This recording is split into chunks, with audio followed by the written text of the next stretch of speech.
الشيطان الرجيم. بسم الله الرحمن الرحيم. الحمد لله رب العالمين الرحمن الرحيم مالك يوم الدين إياك نعبد وإياك نستعين اهدنا الصراط المستقيم صراط الذين أنعمت عليهم غير المغضوب عليهم ولا الضالين آمين. السلام عليكم ورحمة الله وبركاته. الحمد لله رب العالمين عدد خلقه وزنة عرشه ورضا نفسه ومداد كلماته. اللهم صل على سيدنا محمد وعلى آل سيدنا محمد وبارك وسلم عليه. أما بعد، فقد قال الله تعالى في كلامه القديم والفرقان المجيد بعد أعوذ بالله من الشيطان الرجيم. بسم الله الرحمن الرحيم. وما أعجلك عن قومك يا موسى قال هم أولئي على أثري وأعجلت إليك ربي لترضى قال فإنا قد فتنا قومك من بعدك وأضلهم السامري. صدق الله العلي العظيم. சூரத்து தாஹாவுடைய தஃப்சீரை பார்த்து வருகிறோம். இன்று 83, 84, 85 வசனங்களை காண இருக்கிறோம். இந்த வசனத்தில் அல்லாஹ் மூசா நபி அலைஹிஸ்ஸலாம் அவர்களிடத்தில் உங்கள் சமூகத்தாரை விட்டுவிட்டு அவசரப்பட்டு மூசா அவர்களை ஏன் வந்தீர்கள் என்று கேட்கிறார். மூசா அலைஹிஸ்ஸலாம் சொன்னார்கள், அவர்கள் எனக்கு பின்னால் வந்து கொண்டிருக்கிறார்கள். வஅஜில்து இலைக்க ரப்பி லிதர்வா, நான் ஆர்வப்பட்டு உன்னுடைய ரிவாவை திருப்பொருத்தத்தை பெற வேண்டும் என்ற ஆசையில வேகமாக வந்துவிட்டேன். அல்லாஹ் சொன்னான், நீங்கள் அவர்களை விட்டுவிட்டு அவசரப்பட்டு வந்து விட்டீர்கள். நீங்கள் வந்த பிறகு உங்களது கௌமை, உங்களது சமூகத்தாரை நாம் சோதனைக்குள்ளாக்கி விட்டோம். அவல்லஹுமு சாமிரி, சாமிரி என்பவன் அவர்களை வழிகெடுத்து விட்டான் என்று அல்லாஹ் சொன்னான்.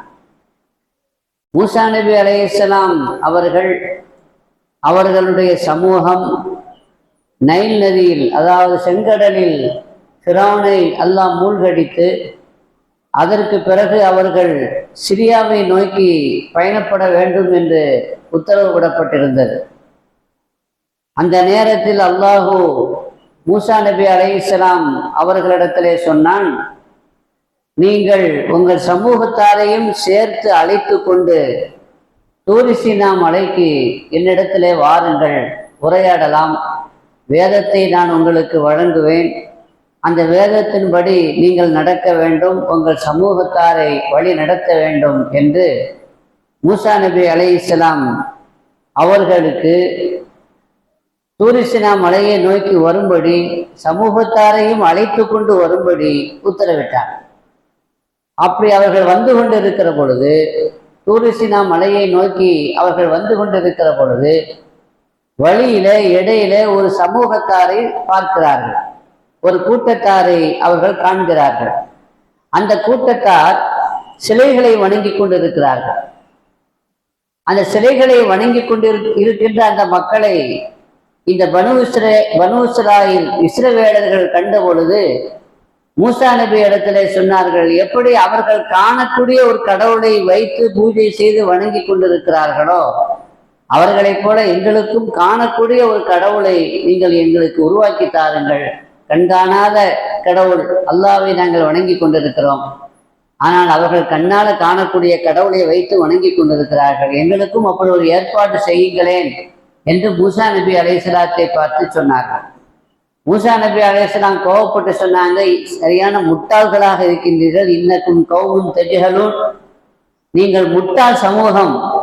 இன்ன ஹாஉலாஇ முத்தப்பரும் மா ஹும் ஃபீஹி வ பாத்திலும் மா கானூ யஅமலூன், இவர்கள் அழிந்து போவார்கள், இவர்கள் செய்யக்கூடிய அமல்கள் அசத்தியமானது என்று அவர்களை கண்டித்து மூசா நபி அலைஹிஸ்ஸலாம் அவர்கள் தொடர்ந்து என்னோடு வாருங்கள், அல்லாஹ் நமக்கு வாக்களித்திருக்கிறான் தூர் சீனா மலைக்கு வரும்படி, தௌராத் என்ற வேதத்தை அல்லாஹ் நமக்கு தர இருக்கிறான், அதுதான் நமக்கு வழிகாட்டும் வேத நூல், அதன் பிரகாரம் நாம் அதன்படி நடக்கலாம் என்று சொல்லி அவர்களை அழைத்து கொண்டு செல்கிறார்.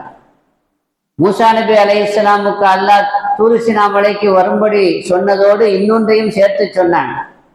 உங்களுக்கு தௌராத்தை நான் வழங்க வேண்டும் என்றால், உங்களோடு நான் பேச வேண்டும் என்றால், அதற்கு முன்பாக நீங்கள் 30 நாள் இரவும் பகலும் தொடர்ந்து நோன்பிருக்க வேண்டும் என்று அல்லாஹ் அவர்களுக்கு கட்டளையிட்டான். நோன்பு என்பது நாம் அறிந்தவரை பகலிலே நோன்பிருப்போம். சஹரிலிருந்து ஃபஜ்ரிலிருந்து ஆரம்பித்து மகரிபோடு அந்த நோன்பு முடிந்துவிடும்.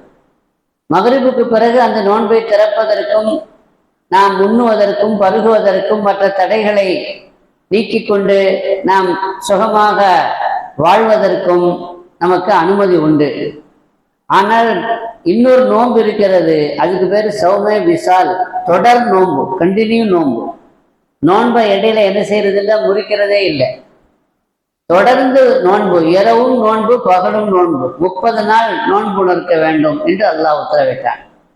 ஆர்வத்திலே சந்தோஷத்திலே மூசா நபி அலைஹிஸ்ஸலாம் சௌம விசால் தொடர் நோன்பு மேற்கொண்டார்கள். இரவு பகலாக நோன்பு பிடித்தார்கள்.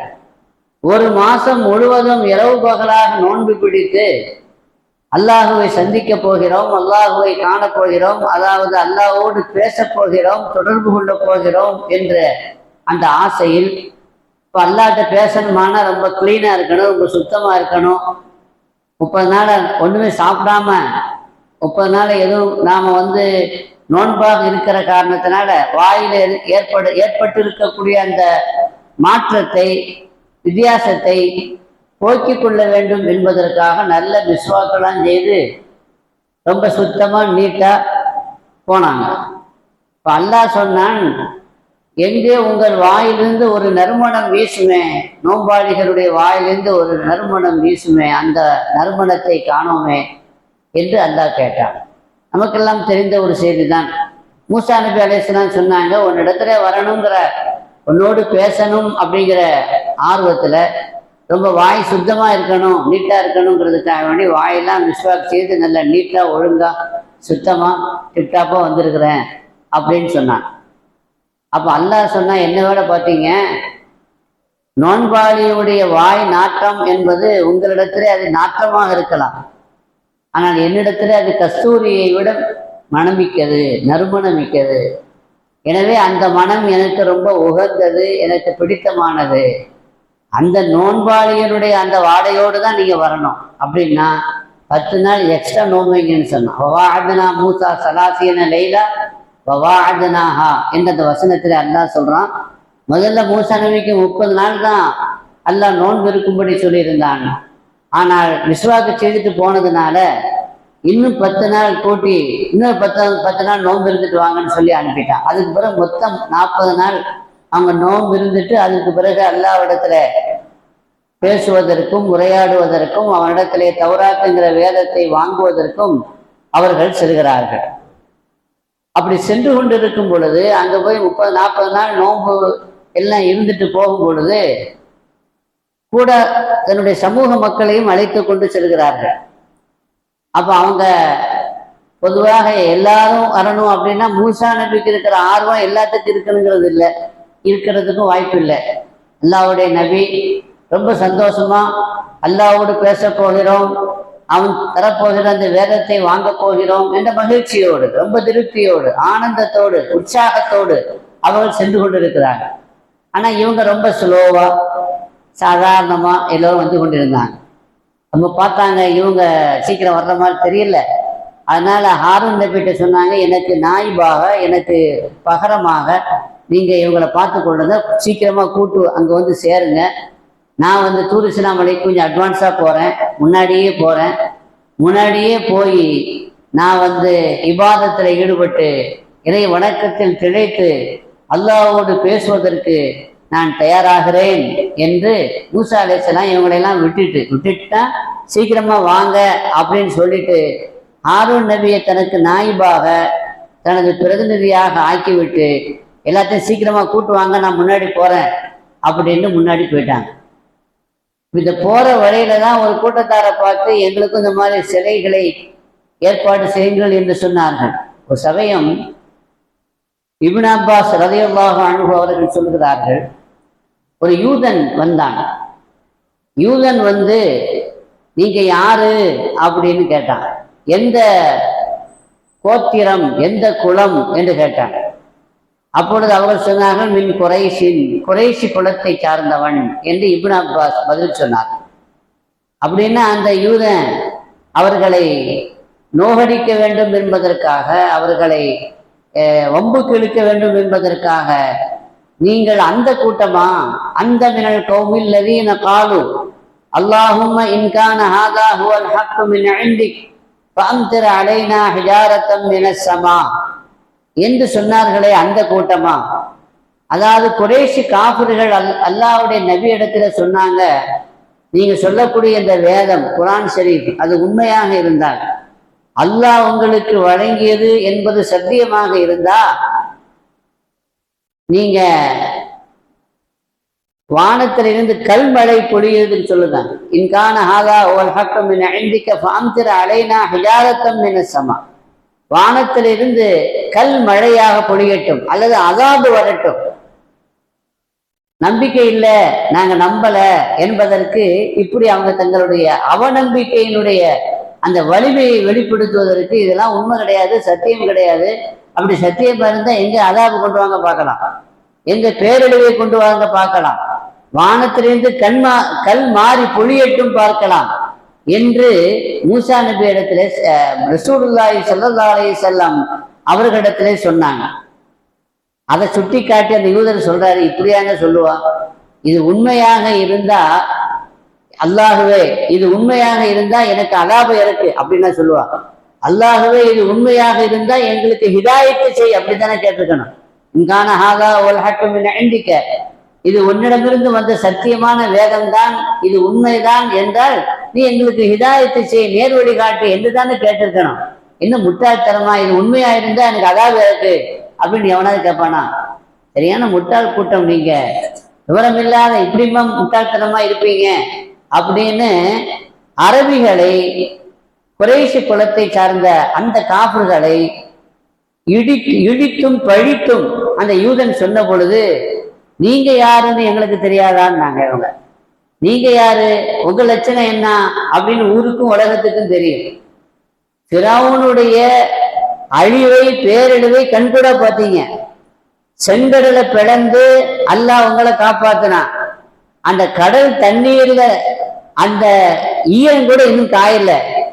அந்த நிலையிலேயே கடலை கடந்து வந்த உடனேயே ஒரு கூட்டத்தாரை பார்த்தவொன்னே அவங்க கல்லை வச்சு வணங்குறாங்க, எங்களுக்கும் அந்த மாதிரி ஒரு கல்லை, ஒரு சிலையை கடவுளாக ஆக்கித்தாருன்னு இது கேட்ட கூட்டம் தானே நீங்க. உங்களை பத்தி மூசா நபி என்ன சொன்னாங்க? இன்னக்கும் கௌமுன் தஜ்ஹலூன், சரியான முட்டாள் கூட்டமாக இருக்கின்றீர்கள் என்று எந்த கூட்டத்தை குறித்து யார் சொன்னா? உங்க மூசா நபி, உங்களுடைய தலைவர், நீங்கள் கொண்டாடுகிற அந்த தலைவர் உங்களை பற்றி ஜாஹில் கௌம், அறியாத முட்டாள்தனமான ஒரு சமூகம் என்று சொன்னார்களே, அந்த கூட்டத்தை சார்ந்தவனப்பா நீ என்ன எங்களை பார்த்து அடுத்தவர்களை பார்த்து குறை சொல்கிறாய் என்று சொன்ன உடனே கப்சிப். அதுக்கு மேல அவனால என்ன செய்ய முடியல, பதில் சொல்ல முடியல. கண்ணாடி மாளிகையில் இருந்து கல்லெறியக்கூடாது அப்படின்னு இதுக்குதான் சொல்லுவாங்க. ஆக இப்படி முட்டாள்தனமாக அவர்கள் நடந்து அதையெல்லாம் சரிகட்டி தப்பு என்பதை உணர்த்தி மூசா நபி அலைஹிஸ்ஸலாம் தூரிசினா மலையை நோக்கி சென்று கொண்டிருக்கிறார்கள். அப்படி தூரிசினா மலையை நோக்கி சென்று கொண்டிருக்கும் பொழுது ஆர்வ கோளாறுல, ஆர்வ மிகுதியினால, நான் சீக்கிரமா போறேன், நீங்க எல்லாத்தையும் கூட்டிட்டு வாங்கன்னு சொல்லி ஹாரூன் நபி இடத்துல பொறுப்பு சாட்டி விட்டு அங்க வேகமா போயிட்டாங்க. அங்க போய் ரெடியா 40 நோம்பையும் பூர்த்தி செய்து விட்டு அல்லாஹ் இடத்துல பேசுவதற்கும் தௌராத்துங்கிற வேதத்தை பெறுவதற்கும் அவர்கள் தயாராக இருக்கிற பொழுதுதான் மூசா நபிட்ட அல்லாஹ் பேசினான்.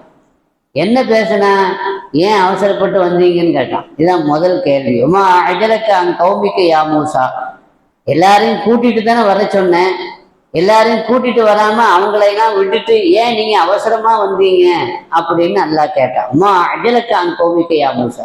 மூசா நபி இந்த கேள்வி எதிர்பார்க்கல. அல்லாஹ்ட்ட வந்திருக்கிறோம், அல்லாஹ் நம்மகிட்ட பேசுவான், ஏதாவது செய்திகளை சொல்லுவான் அப்படின்னு எதிர்பார்த்தா இங்க அல்லாஹ்விடம் வந்து நமக்கு என்ன கேள்வி வருது? ஏன் அவசரப்பட்டு வந்தீங்க? எல்லாத்தையும் கூட்டிட்டு தானே வர சொன்னேன், ஏன் அவங்களையெல்லாம் விட்டுட்டு நீங்க போட்டு தனியா ஏன் வந்தீங்கன்னு கேட்கறானே அப்படின்னு அவருக்கு கையும் ஓடல காலும் ஓடலைங்கிற மாதிரி. இல்ல அவங்கெல்லாம் பின்னாடி வந்துட்டு இருக்கிறாங்க அப்படின்னு சொன்னாங்க. உலாயி அவங்க பின்னாடி வந்து கொண்டு இருக்கிறார்கள், எனக்கு பின்னாடி அவர்கள் வந்து கொண்டு இருக்கிறார்கள்.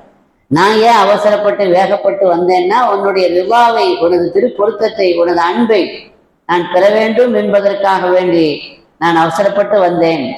சீக்கிரமாக உன்னோடு உரையாட வேண்டும் என்ற ஆவலில் வந்தேன் என்று மூசா நபி அலைஹிஸ்ஸலாம் பதில் சொன்னாங்க. அப்ப அவங்கெல்லாம் பின்னாடி வந்துட்டு இருக்கிறாங்க அப்படின்னு நீ நினைச்சுக்கிட்டு இருக்கிற, நான் என்ன நடந்துச்சுன்னு தெரியுமா? அவங்க பின்னாடி வந்துகிட்டு இருக்கிறாங்கன்னு நீங்க நினைக்கிறீங்க, ஆனா பின்னாடி வரல. இடையிலேயே அவங்க நின்றுட்டாங்க. அவங்களுடைய அந்த தொடர் பயணம் இடையிலேயே நின்று விட்டது. ஏன் நின்றது அப்படின்னா, மூசா அலைஹிஸ்ஸலாம் அவங்களுடைய அந்த கூட்டம் வந்து கொண்டே இருக்கிற பொழுது ஒரு சம்பவம் நடந்துச்சு. சாமிரி என்பவன் அவர்களை வழிகெடுத்து அவர்களை அங்கேயே முடக்கி விட்டான் என்று சொன்னார்.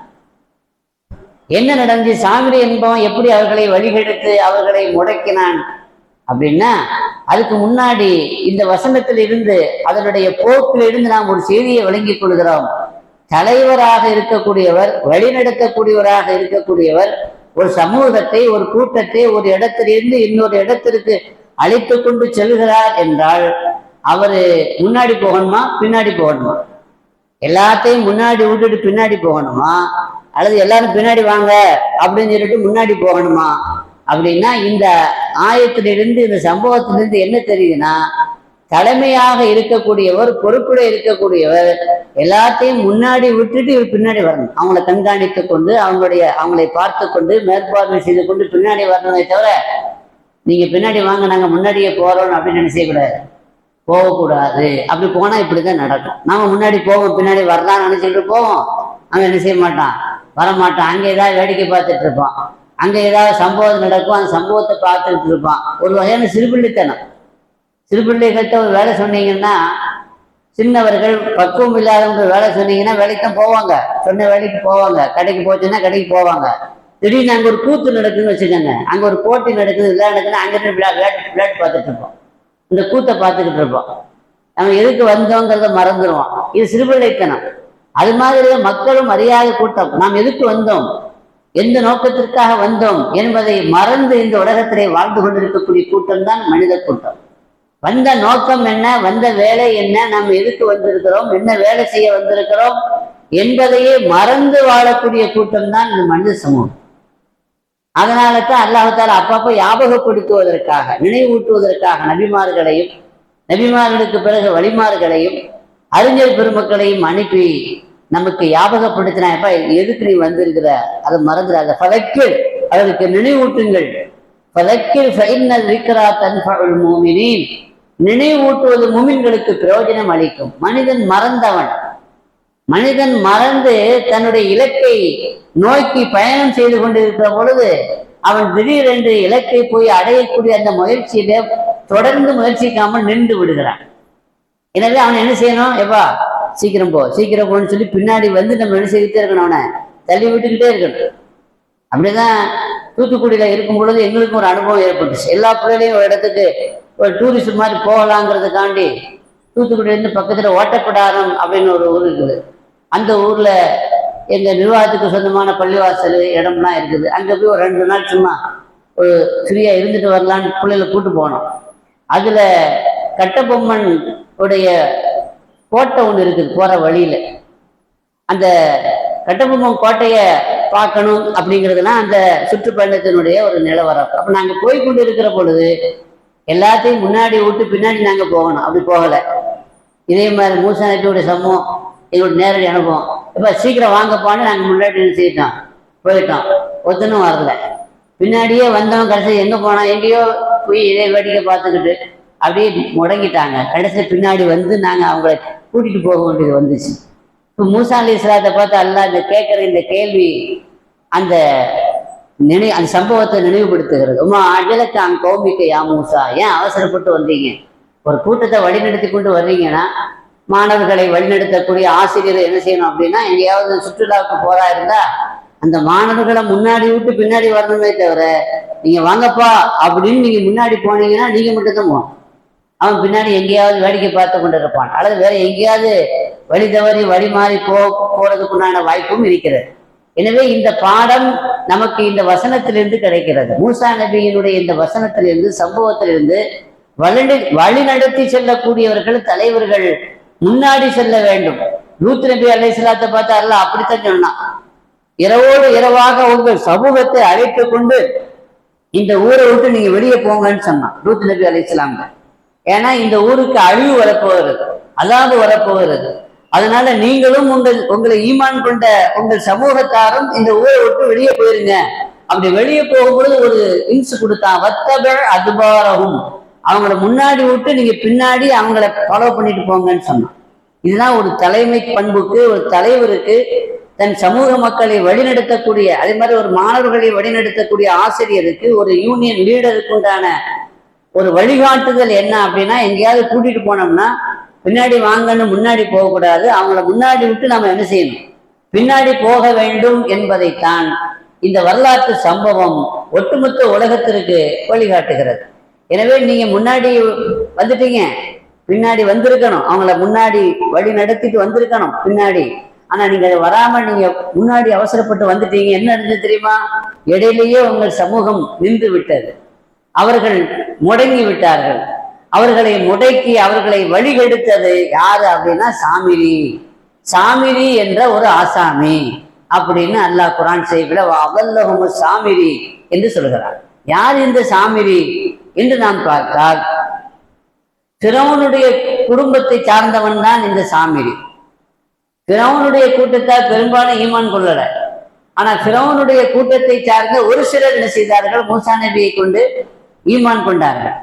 இந்த ஃபிரௌனுடைய குடும்பத்தை சார்ந்தவன், சமூகத்தை சார்ந்த இந்த சாமிரி மூசா நபிக்கு இஸ்ரவேலருக்கு அருகாமையில அண்டை வீட்டு பகுதியில வசித்த காரணத்தினால மூசா நபியை கொண்டு ஈமான் கொண்டு அவனும் பனு இஸ்ரவேலர்களோடு சேர்ந்து கொண்டான். ஆனா அவன் மூசா நபியை கொண்டு ஈமான் கொண்டானே தவிர அந்த ஈமான் சுத்தமான ஈமானாக இல்லை, முனாஃபிக்காக, மனசுல கல்புல நிஃபாக்குத்தனம், நயவஞ்சகத்தனம் இருந்தது. வெளிப்படையாக மூசா நபியை கொண்டு ஈமான் கொண்டிருக்கிறான். அவனுடைய நிஃபாக்குத்தனம் இப்பொழுது வெளிப்பட்டு விட்டது. மூசா அலைஹிஸ்ஸலாம் பனு இஸ்ரவேலர்களை அழைத்து கொண்டு செங்கடலை தாண்டி அவர்கள் சென்ற பொழுது கூடவே சேர்ந்துட்டான் யாரு, இந்த தாமிரிங்கிறவனும். ஆனா கல்புல ஈமான் இல்லாமல் குஃபுர் இருந்த காரணத்தினால் அந்த குஃபுர் வெளிப்பட்டு விட்டது என்று சொல்கிறார். இது ஒரு கருத்து.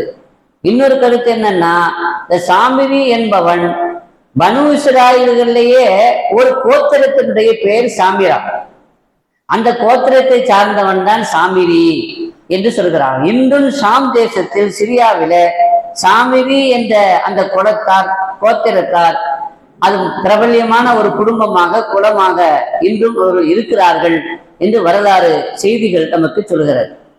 ஸயீத் இப்னு ஜுபைர் ரலியல்லாஹு அன்ஹு அவர்கள் மூன்றாவது ஒரு கருத்தை பதிவு செய்கிறார்கள்.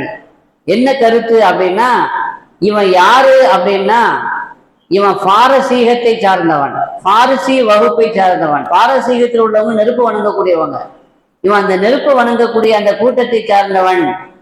அவன் மூசா நபியை கொண்டு ஈமான் கொண்டு அதிலே சேர்ந்துக்கிட்டான். ஸயீத் இப்னு ஜுபைர் சொல்றாங்க, இவன் கிர்மான் என்ற ஊரை சார்ந்தவன். கிர்மான் அப்படிங்கிறது பாரசீகத்தில் உண்டான ஒரு ஊர். எனவேதான் அதாவது முஸ்லிம் மேதைகளில, அறிஞர்களில புகாரி ஷரீஃபினுடைய ஹதீஸினுடைய விரிவுரையாளர்களை கிர்மானி, அல்லாம கிர்மானின்னு சொல்லி ஒரு இருக்கிறான். அப்ப அந்த கிர்மான், அந்த ஊரை சார்ந்தவன் தான் இவன் கிர்மானை சார்ந்தவன் என்று சொல்கிறான். இப்னு அப்பாஸ் சொல்றாங்க, இவன் யாரு அப்படின்னா, பசுமாட்டை, காளை மாட்டை தெய்வமாக வணங்கக்கூடிய ஒரு கூட்டம், அந்த கூட்டத்தை சார்ந்தவன். ஆனா எப்படியோ இந்த மூசா நபியோடு சேர்ந்து இஸ்ரவேலோடு சேர்ந்து ஈமான் கொண்டுட்டான். ஆனா கல்புல ஈமான் பதியல, நிஃபாக்குத்தனம் இருந்துச்சு, அது இப்ப வெளிப்பட்டுருச்சுங்கிறான். தஃப்சீர் குர்துபி என்று ஒரு பிரபல்யமான தஃப்சீர் இருக்குது. அந்த பிரபல்யமான அந்த தஃப்சீரினுடைய ஓர குறிப்புல இன்னொரு செய்தி சொல்லப்படுது. இவன் யாரு அப்படின்னா இந்தியாவை சார்ந்தவன், பசுமாட்டை தெய்வமாக வணங்கக்கூடிய இந்து அமைப்பை சார்ந்தவன் என்று ஒரு குறிப்பு காணப்படுகிறது.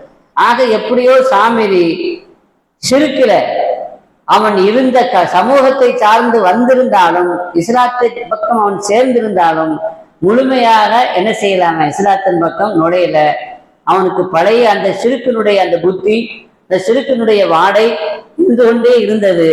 அதனால் அவன் மீண்டும் மதம் மாறுவதற்கு, பழைய நிலைக்கு அவன் திரும்புவதற்கு அது காரணமாக அமைந்தது என்பதை நாம் இங்கே பார்க்கிறோம். ஆக சாமிரி என்பவன் வழிகெடுத்து விட்டான். அவல்லஹுமு சாமிரி, அல்லாஹ் சொல்கிறான். சாமிரி என்பவன் அவர்களை வழிகெடுத்து விட்டான் என்று அல்லாஹ் சொல்கிறான். சாமிரியுடைய குலம்தான் சாமிரா என்ற குலம். ஆனா அவனுடைய பேரு என்ன அப்படின்னா அவன் பேரு மூசா தான். ஆச்சரியமான விஷயம் என்னன்னா நபியுடைய பேரு மூசா தான். ஆனா அவங்க ஹிதாயத்து நேர்வழி காட்டுவதற்காக வந்தவர்கள். அந்த நேர்வழி காட்ட வந்த அந்த சமூகத்தை வழிகெடுத்து சாமிரியினுடைய பேரு மூசா. அவங்க மூசபுன் இம்ரான், இவன் மூசபுன் குஃப்ரு என்று வரலாறு அவனுடைய பெயரை நமக்கு அடையாளப்படுத்துகிறது. இந்த மூசாங்கிறவனை பத்தி, சாமிரியை பற்றி உள்ள குறிப்பு என்னன்னா, நம்ம ஏற்கனவே வரலாற்றுல ஒரு செய்தி சொல்லியிருந்தோம். ஃபிரௌன் பனூ இஸ்ராயீல்கள்ல பிறக்கிற எல்லா குழந்தையுமே என்ன செய்தான்? கொலை செய்யும்படி உத்தரவிட்டான். ஆண் குழந்தை பிறந்தால் அந்த குழந்தையை என்ன செய்ய வேண்டும்? கொலை செய்து விட வேண்டும் என்று உத்தரவிட்டிருந்தான். மூசா நபி அலைஹிஸ்ஸலாம் பிறந்த அதே வருடத்தில் தான் இந்த சாமிரியும் பிறந்தான், இந்த மூசாவும் பிறந்தான். மூசா அலைஹிஸ்ஸலாம் அல்லாஹ்வுடைய உத்தரவுப்படி அவங்களுடைய தாயாருக்கு அல்லாஹ் சொன்ன அந்த உத்தரவுப்படி ஒரு பெட்டியில அடைத்து எங்க விட்டுட்டாங்க? நைல் நதியில விட்டுட்டாங்க. அந்த வரலாறு நமக்கு தெரியும். இந்த மூசா, இந்த சாமிரியுடைய தாயார் என்ன பண்ணாங்க?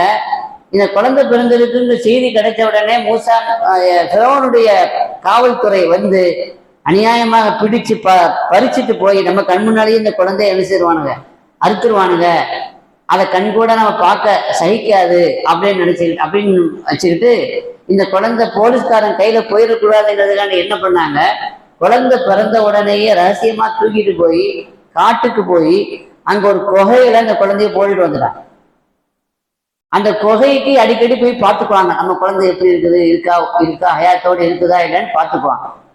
இப்போ ஃபிரௌனை விட்டும் தப்பிப்பதற்காக, காப்பாற்றுவதற்காக குழந்தைய குகையில போட்டு வந்துட்டாங்க அந்த சாமிரியுடைய தாயார். ஆனா குதிரத்து, அல்லாஹ்வுடைய குதிரத்து வேறு விதமாக வேலை செய்கிறது. அல்லாஹ்வுடைய நாட்டத்தை நம்மால் புரிந்து கொள்ள முடியாது. அவன் என்ன நாடி இருக்கான்னு தெரியாது. அல்லாஹ் என்ன பண்ணா, அந்த குகையில போடப்பட்ட, எப்படி மூசா நபியை பாதுகாப்பதற்கு அல்லாஹ் ஏற்பாடு செய்தானோ, ஃபிரௌனுடைய தர்பாரிலேயே வளர்ப்பதற்கு அல்லாஹ் எப்படி ஏற்பாடு செய்தானோ, நைல் நதியிலே வீசப்பட்ட அந்த குழந்தை அந்த பெட்டியில நைல் நதியில மூழ்கி விடாமல் அல்லாஹ் எப்படி பாதுகாத்து, அது ஃபிரௌனுடைய மனைவி ஆசியா அம்மாவிடத்துல கையில ஒப்படைத்து ஃபிரௌனுடைய தர்பாரிலேயே அவர்களை வளர்க்க ஏற்பாடு செய்தானோ, அதே அல்லாஹ் இந்த சாமிரி என்ற மூசாவையும் என்ன செய்தான் அப்படின்னா, ஜிப்ரீல் அலைஹிஸ்ஸலாமை அனுப்பி அவர் அந்த குழந்தையை வளர்க்க செய்தார். ஜிப்ரீல் அலைஹிஸ்ஸலாம் என்ன செய்வாங்கன்னா, அந்த குழந்தையை வளர்த்தாங்க. குழந்தைக்கு பால் கொடுக்கணும். பிறந்த குழந்தைக்கு பால் கொடுக்கணும். என்ன பண்ணுவாங்க?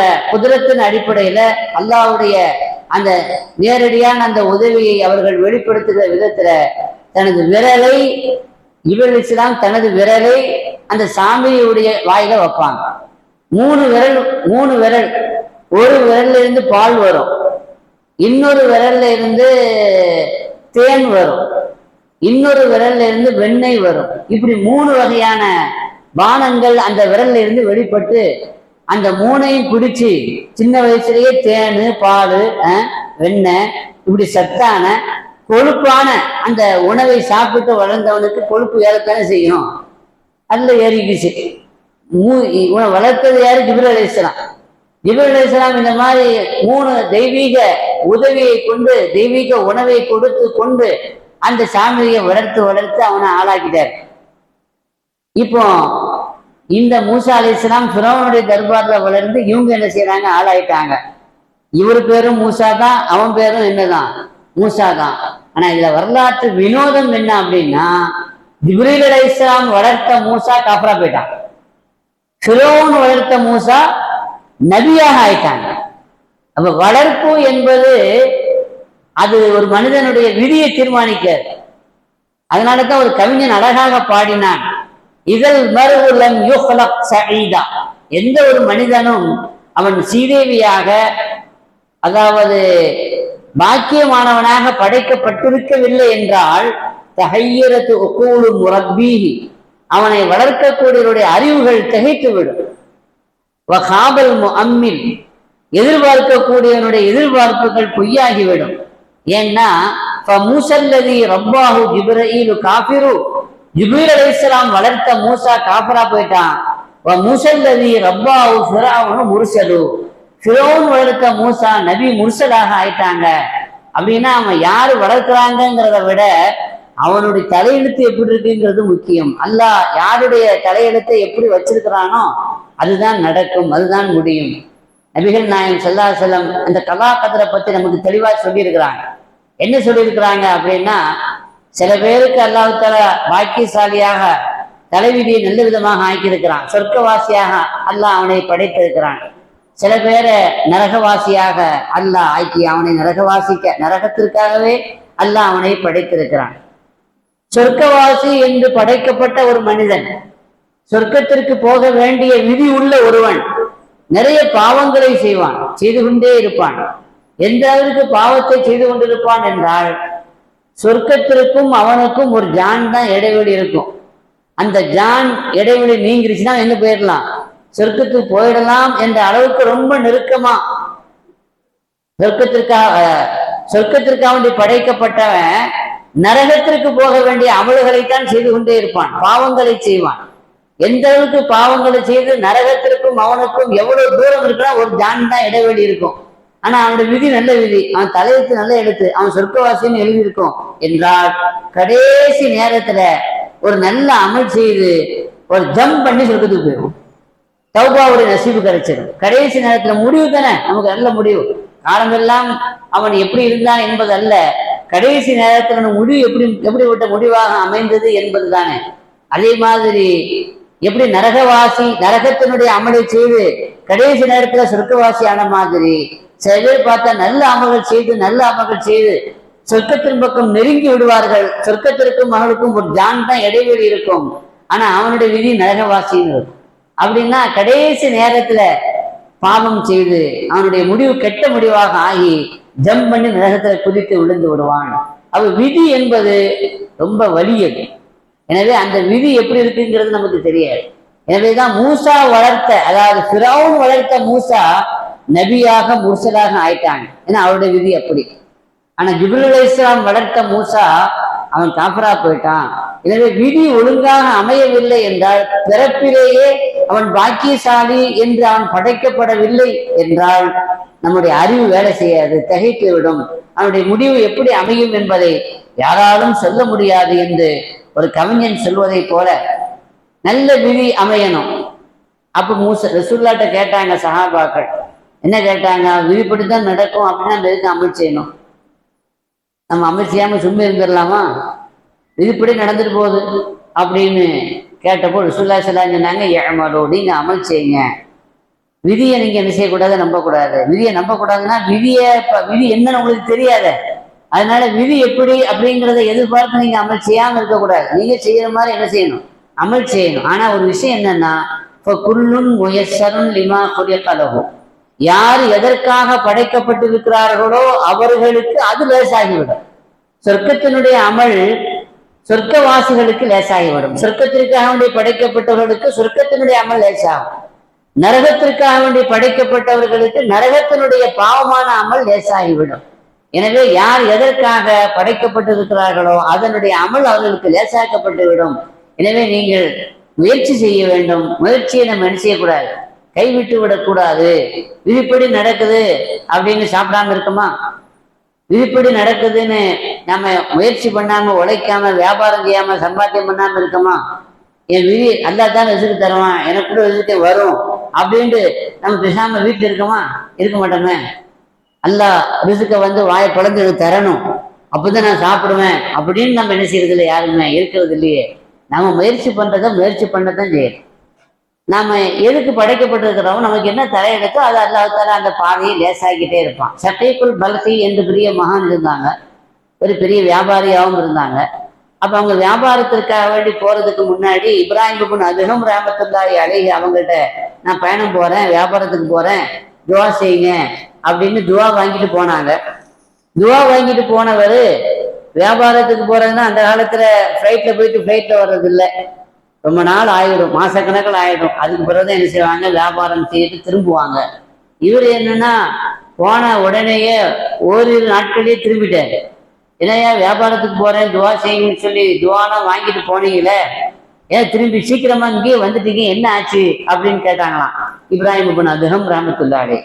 அப்ப அவங்க ஷகீக்குல் பல்கி ரஹ்மத்துல்லாஹி அலைஹி சொன்னாங்க, நான் போன இடத்துல ஒரு காட்சியை கண்டேன், அந்த காட்சி என்னை திருப்பி ஊருக்கு அனுப்பிவிட்டது. அப்படி என்னத்தப்பா காட்சி கண்டாய் அப்படின்னு கேட்டப்போ, அங்கே ஒரு பறவையை பார்த்தேன், அது நொண்டி பறவை, அதனால பறக்க முடியாத நொண்டியாக ஊனமாக இருந்த அந்த பறவை இன்னொரு பறவை உணவை தேடிக்கொண்டு வருகிறது, உணவை வாயிலை கவ்விக்கொண்டு எடுத்துக்கொண்டு வருகிறது. அது இந்த பறவை வாயை திறக்கிற பொழுது தான் கவ்விக்கொண்டு வந்த அந்த பறவை தன் வாயில் இருக்கிற அந்த உணவை இதனுடைய வாயிலே ஊட்டுகிறது. இந்த காட்சி எனக்கு ரொம்ப அருமையாகவும் ஆச்சரியமாகவும் இருந்தது. இப்போ ரிசுக் அளிக்கக்கூடியவன் அல்லாதானே, இந்த ஊனமுற்ற இந்த பறவைக்கு, பறக்க முடியாத பலகீனமான இந்த பறவைக்கு அல்லாஹ் தஆலா ரிசுக்கு கொடுக்க முடியும் அப்படின்னா எனக்கும் ரிசுக்கு தரத்தானே செய்வான், எனக்கும் ரிசுக்கு அவன் தானே தர்றான். எதுக்கு நான் வெளியூருக்கு போகணும், வெளிநாட்டுக்கு போகணும், சம்பாத்தியம் பண்ணணும், முயற்சிக்கணும், அதனால திரும்பி வந்துட்டேன், அல்லாஹ் ரிசுக்கு தருவான் அப்படின்ட்டு வந்துட்டேன் அப்படின்ட்டு. அப்ப இப்ராஹிம் இப்னு அதுஹம் ரலியல்லாஹு அன்ஹு அவங்க கேட்டாங்க, அந்த பறவைக்கு உணவளித்த பறவை, இன்னொன்னு உணவை பெற்றுக்கொண்ட பறவை, நீ இதிலிருந்து என்ன கற்றுக்கொண்டாய், எந்த பறவையிலிருந்து பாடம் பெற்றுக்கொண்டாய், எந்த பறவை சிறந்தது என்றால், எந்த பறவை தனக்குரிய இரையையும் தேடி தானும் உண்டு இன்னொரு பறவைக்குண்டான உணவையும் அது கொண்டு வந்து கொடுக்கிறதோ அதுதான சிறந்தது என்பதை நான் விளங்கி கொண்டேன். அப்படின்னா நீ அந்த உணவை கொடுக்கக்கூடிய அந்த பறவை அல்லவா நீ பார்த்திருக்க வேண்டும், படிப்பினை பெற்றிருக்க வேண்டும்.